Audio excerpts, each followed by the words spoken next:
പുതിയ മാർപ്പാപ്പയുടെ തെരഞ്ഞെടുപ്പിൽ എന്തോ ഒന്ന് നടന്നിട്ടുണ്ട് എന്ന് അന്ന് ഞങ്ങൾ പറഞ്ഞപ്പോൾ പലരും കാര്യമാക്കിയില്ല. 132 കർദിനാൾമാർ ചേർന്ന് കോൺക്ലേവിന്റെ 2ാം ദിവസം പെട്ടെന്നൊരു മാർപ്പാപ്പയെ തിരഞ്ഞെടുക്കുന്നു. മാർപ്പാപ്പയെ തിരഞ്ഞെടുക്കാൻ നിരവധി കടമ്പകൾ ഉണ്ടെന്നിരിക്കെ ഇതാ പെട്ടെന്നൊരു മാർപ്പാപ്പ. 3/2 ഭൂരിപക്ഷം വേണമെന്നിരിക്കെ ഇതെങ്ങനെയെന്ന് പലരും അന്തിച്ചു. കൊല്ലനും അറിഞ്ഞില്ല, കൊല്ലത്തിയും അറിഞ്ഞില്ല, തിത്തൈ എന്നൊരു പുത്തരിവാള് പോലൊരു പാപ്പ. ഇപ്പോൾ ഒടുവിൽ ഇതാ മാർപ്പാപ്പയുടെ ഔദ്യോഗിക സ്ഥാനാരോഹണവും കഴിഞ്ഞു. ശരിക്കും എന്താണ് സംഭവം? എന്താണ് മാർപ്പാപ്പയുടെ തെരഞ്ഞെടുപ്പിൽ സംഭവിച്ചിരിക്കുക?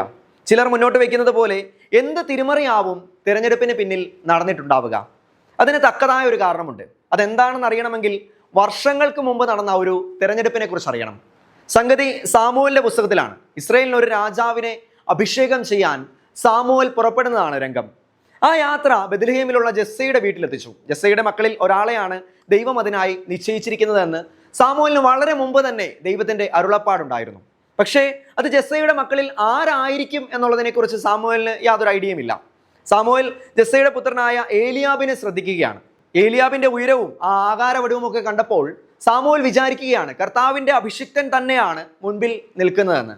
അത്രയ്ക്കൊരു മനപ്പൊരുത്തം, അത്രയ്ക്കൊരു ചേർച്ച, ഒരഴക്, ആ ഒരു തലയെടുപ്പ്, ഇതെല്ലാം അത് ഉറപ്പിക്കാൻ കാരണമാവുകയാണ്. എന്നാൽ കർത്താവ് അപ്പോൾ സാമുവേലിനോട് പറഞ്ഞു, അവന്റെ ആകാരവടിവും ഉയരവും ഒന്നും നീ നോക്കണ്ട. ദൈവം നോക്കുന്നത് മനുഷ്യന്റെ പുറമോടിയല്ല, തിരഞ്ഞെടുക്കപ്പെട്ടിരിക്കുന്നത് അവനല്ല എന്ന്. അങ്ങനെ ജെസ്സയെ സാമുവേലിന് മുമ്പിൽ കൊണ്ടുവന്ന ഏലിയാബ്, അബിനാദാബ്, ഷമ്മ തുടങ്ങി 7 പുത്രന്മാരും രാജാവാകാൻ യോഗ്യരല്ല എന്ന് മനസ്സിലാവുകയാണ്. അവരെല്ലാവരും അയോഗ്യരാക്കപ്പെട്ടു. സാമുവേൽ ജെസ്സയോട് ചോദിച്ചു, നിന്റെ പുത്രന്മാരെല്ലാവരും ആയോ? അപ്പോൾ ജെസ്സെ പറഞ്ഞു, ഇളയവൻ ഇവിടില്ല, ആടിനെ മേയ്ക്കാൻ പോയിരിക്കുകയാണ്. അവന്റെ പേര് പോലും പറയുന്നില്ല. ഒരു പേരിന് പോലും അർഹതയില്ലാത്ത ഒരു ആടുമേയ്ക്കൽ ജോലി, അവഗണിക്കപ്പെട്ടവൻ, മറ്റ് പ്രധാനപ്പെട്ട ചേട്ടന്മാരുടെ ഒരു സേവകൻ, അങ്ങനെ മാത്രമേ അവനെക്കുറിച്ച് അപ്പന് പോലും പറയാനുള്ളൂ. ഈ തെരഞ്ഞെടുപ്പിനൊന്നും പരിഗണിക്കപ്പെടേണ്ടവനെ അല്ല അവനെന്ന് അപ്പന് നല്ല ബോധ്യമുണ്ട്. അവനെ വിളിച്ച് വരുത്തേണ്ട ഒരു ആവശ്യം പോലും ഇല്ല എന്ന് അപ്പന് തോന്നി. പക്ഷേ അദ്ദേഹത്തെ വിളിച്ചു വരുത്താൻ സാമുവേൽ പറയുകയാണ്. അവനെ കണ്ടപാടെ ദൈവത്തിന്റെ ആത്മാവ് ചലിച്ചു, ജ്വലിച്ചു. സാമുവേലിനോട് ഇങ്ങനെ പറഞ്ഞു, ഇവനാണ് രാജാവ്. അങ്ങനെ മാറ്റി നിർത്തപ്പെട്ട ദാവീദിനെ അവന്റെ അപ്പന്റെയും സഹോദരന്മാരുടെയും മുന്നിൽ വെച്ച് സാമുവേൽ രാജാവായി അഭിഷേകം ചെയ്യുകയാണ്. നോക്കണേ, അപ്പൻ പോലും ആ മകനെക്കുറിച്ച് പറയുന്നതായി കാണുന്നില്ല. രാജാവാകാനുള്ള യോഗ്യത ദാവീദിൽ ആരും കണ്ടില്ല. സാമുവേൽ അങ്ങോട്ട് ചോദിക്കുകയാണ്, ഇനി മക്കൾ ആരെങ്കിലും ഉണ്ടോ എന്ന്. അങ്ങനെയാണ് ദൈവത്തിന്റെ തിരഞ്ഞെടുപ്പ്.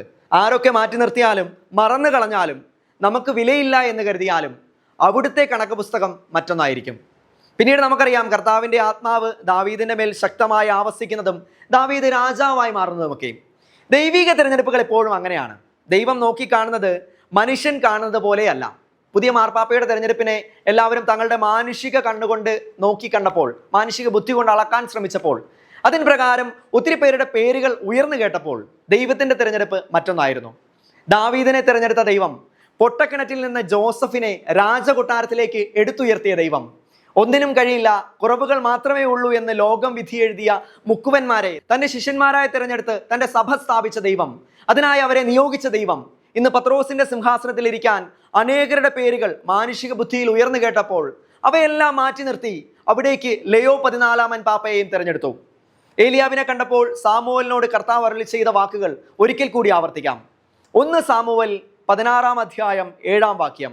എന്നാൽ കർത്താവ് സാമുവേലിനോട് കൽപ്പിച്ചു, അവന്റെ ആകാരവടിവോ ഉയരമോ നോക്കേണ്ട, അവനെ ഞാൻ തിരസ്കരിച്ചതാണ്. മനുഷ്യൻ കാണുന്നതല്ല കർത്താവ് കാണുന്നത്. മനുഷ്യൻ ബാഹ്യരൂപത്തിൽ ശ്രദ്ധിക്കുന്നു, കർത്താവാകട്ടെ ഹൃദയഭാവത്തിലും. ദൈവം സഹായിക്കട്ടെ. ദൈവത്തിന് സ്തുതി.